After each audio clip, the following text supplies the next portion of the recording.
Hello students.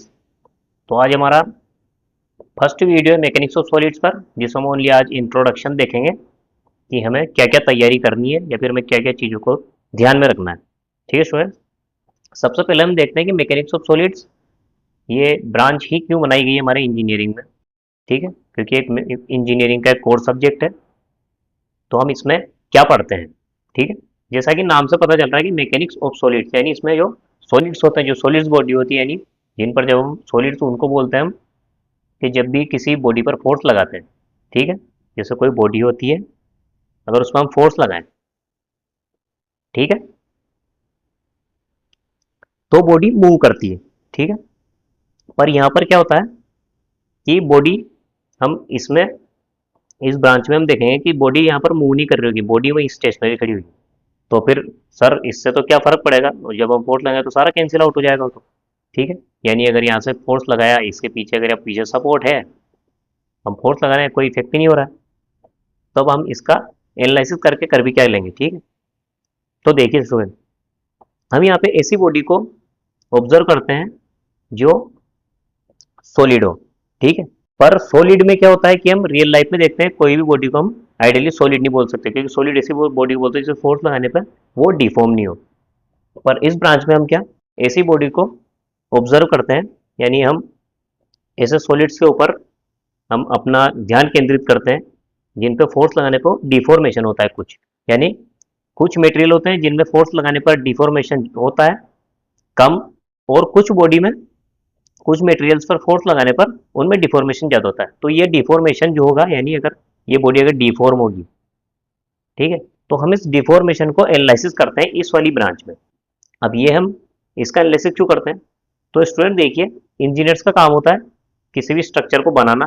अगर civil engineering को देखें तो हम उसमें पुल बनते हैं, ठीक है, डैम बनते हैं, तो इस तरह से, या फिर बिल्डिंग बनती है, इस तरह से बड़े बड़े स्ट्रक्चर होते हैं कुछ भी, या फिर छोटे से छोटे स्ट्रक्चर होते हैं। तो जब भी कोई चीज़ बनाते हैं तो उसमें मटेरियल लगता है।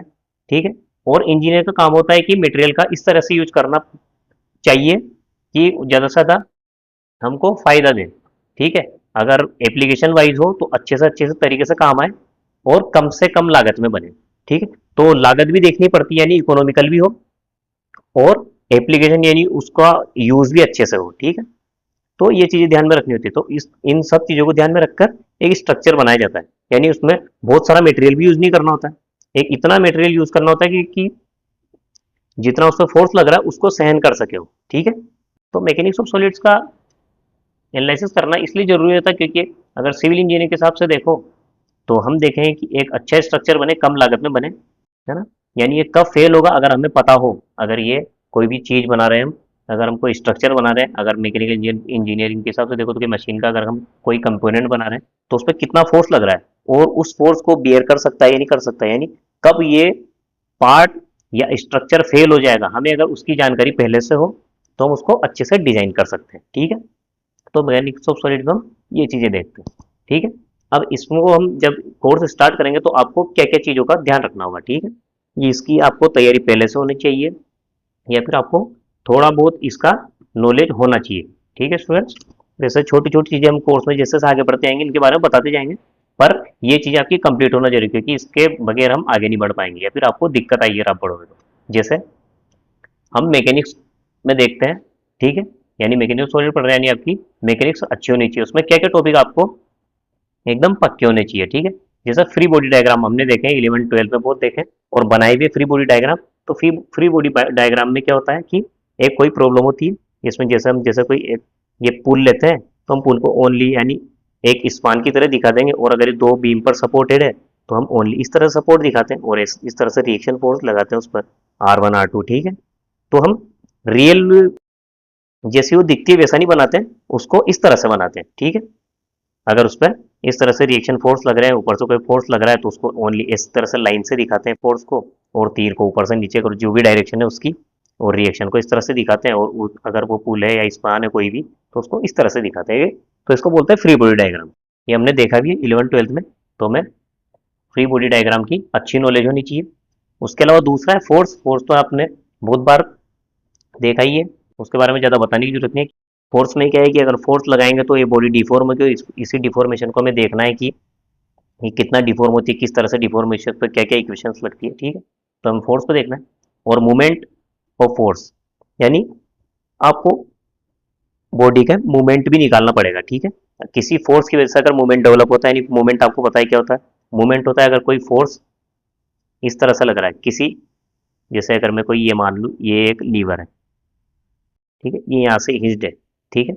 अगर यहाँ पे फोर्स लग रहा है तो उसका मूवमेंट कैसे निकालेंगे, इस पॉइंट के रेस्पेक्ट में अगर ये पॉइंट को ओ दे दूँ, ये ए नाम दे दूँ अगर मैं इस पॉइंट को, तो इसके रेस्पेक्ट कैसे निकालेंगे, फोर्स की जो फोर्स का डायरेक्शन है उस पर अगर हम परपेंडिकुलर डालें इस पॉइंट से, ठीक है, इस पॉइंट से, तो ये जो डिस्टेंस होगी डी, ठीक है, यहाँ से यहाँ तक की, तो इस फोर्स इंटू डिस्टेंस, फोर्स और डिस्टेंस का मल्टीप्लिकेशन होता है मूवमेंट, ठीक है।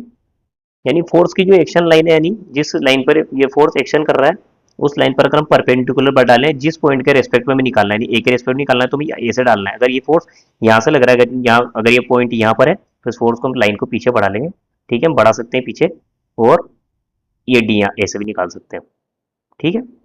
अगर इस तरह से अगर हमें इस पॉइंट के रेस्पेक्ट में निकालना है पर हमें डालना है परपेंडिकुलर उस पर, ठीक है, तो उसको बोलते हैं मूवमेंट। तो मूवमेंट निकालना पहले हमको पड़ेगा, ठीक है। तो पहले फ्री बॉडी डायग्राम बनाएंगे और हमें कोई प्रॉब्लम सोल्व करनी है उसमें, तो सबसे पहला काम है हमारा फ्री बॉडी डायग्राम बनाना। फिर उसमें फोर्सेस देखने की, फोर्सेस क्या क्या लग रहे हो, किस किस जगह लग रहे हैं, ठीक है। फिर हमें उनका मूवमेंट देखना है कि क्या क्या मूवमेंट आ रहा है किसी फोर्स की वजह से किसी पर्टिकुलर पॉइंट के रेस्पेक्ट में, ठीक है। उसके बाद देखना है हमें कंडीशन और इक्विलिब्रियम, यानी अगर बॉडी मूव नहीं कर रही है और अगर बॉडी उसी की जगह पर है, ठीक है, अगर बॉडी यही है, इस पर फोर्स लग रहे हैं बहुत तरह के, यानी F1 लग रहा है, इधर से F2 लग रहा है, इधर से F3 लग रहा है, ठीक है।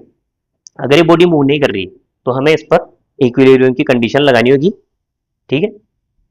तो हमें अगर ये बॉडी मूव नहीं कर रही तो हमें मूवमेंट और फोर्सेस को बराबर करना होगा जीरो के, उनका एडिशन किस तरह से करना हमने देखा है, और हम आगे जब प्रॉब्लम्स आएगी तो उसमें देखेंगे, ठीक है। तो हमें इक्विलिब्रियम का कंडीशन सेटिस्फाई करनी होगी। फिर हम जब इन कंडीशंस को लिख लेंगे तो हमें मैथमेटिकल एक्सप्रेशन लिखना होगा उस प्रॉब्लम के लिए, क्योंकि प्रॉब्लम को हम देखेंगे तो वो इस तरह से डायग्राम में होगी, उसको हम मैथमेटिकल एक्सप्रेशन में लिखेंगे, ठीक है। उसके लिए हमें क्या करना होगा कि हमें इक्वेशन लिखनी होगी मोशन की, और हमें उस पर लो अप्लाई करना होगा, ठीक है। तो हमें इस तरह से प्रॉब्लम करनी है, ठीक है। उसके बाद हमारा काम, जब मैथमेटिकल एक्सप्रेशन हो जाएगा तो उसके बाद मैथमेटिक्स के कुछ रूल लगाने पड़ेंगे। उसके लिए आपको एलजेब्रा के सिंपल लॉ पता होना चाहिए, ठीक है। उसके बाद आपको ट्रिग्नोमेट्री के कुछ सिंपल फॉर्मूले पता होने चाहिए, sine theta cos theta sine A plus B sine A minus B cos A plus B cos 2a sine 2a tan theta के क्या फॉर्मूले होते हैं, टेन थीटा को साइन थीटा की फॉर्म में, इस तरह कुछ बेसिक फॉर्मूले आपको पता होना चाहिए, ठीक है। उसके बाद डिफरेंशियल कैलकुलस में आपको डिफरेंशिएशन पूरा आने चाहिए, ठीक है। डिफरेंशिएशन में आपको चेन रूल से कैसे डिफरेंशिएशन करना है, उसके बाद एलजेब्रिक फंक्शन का कैसे ये डिफरेंशियल करना है, और टेग्नोमेट्रिक फंक्शन को कैसे ये डिफरेंशिएट करते हैं, ठीक है, इस तरह आना चाहिए। और इंटीग्रेशन में आपको ओनली सिंपल फॉर्मूले जो 10-15 फॉर्मूले होते हैं, अगर आप वो भी याद कर लोगे तो भी काम चल जाएगा इंटीग्रेशन में। इतना इसमें हाई लेवल का इंटीग्रेशन आता नहीं है, आप पूरी मैकेनिक्स और सॉलिड भी पढ़ लोगे, आपको ओनली सिंपल इंटीग्रेशन इंटीग्रेशन के रूल पता होना चाहिए, ठीक है स्टूडेंट। तो ये हमारा इंट्रोडक्शन है, और आप इन टॉपिक की तैयारी पहले से रखिए ताकि जब हम इसका फर्स्ट टॉपिक स्टार्ट करें स्ट्रेस एंड स्ट्रेन तो आपको दिक्कत नहीं है। उसके बाद हम इसमें फ्लुएंटली आगे बढ़ते रहेंगे और एक के बाद एक प्रॉब्लम सोल्व करेंगे।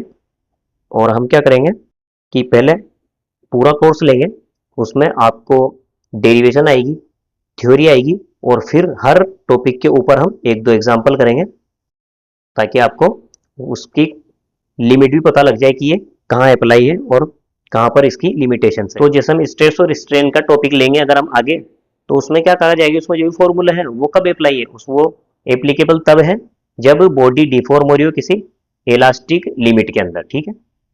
तो इस तरह से हम उसकी लिमिट और उसकी क्या क्या कंडीशन है वो सब हम आगे हम देखते जाएंगे कोर्स में, जब जैसे जैसे आगे बढ़ते जाएंगे, ठीक है स्टूडेंट्स। तो ये था इंट्रोडक्शन पार्ट। इसके बाद हमारा अगला टॉपिक होगा, या पहला चैप्टर जो होगा वो होगा स्ट्रेस एंड स्ट्रेन, ठीक है सर। Thank you.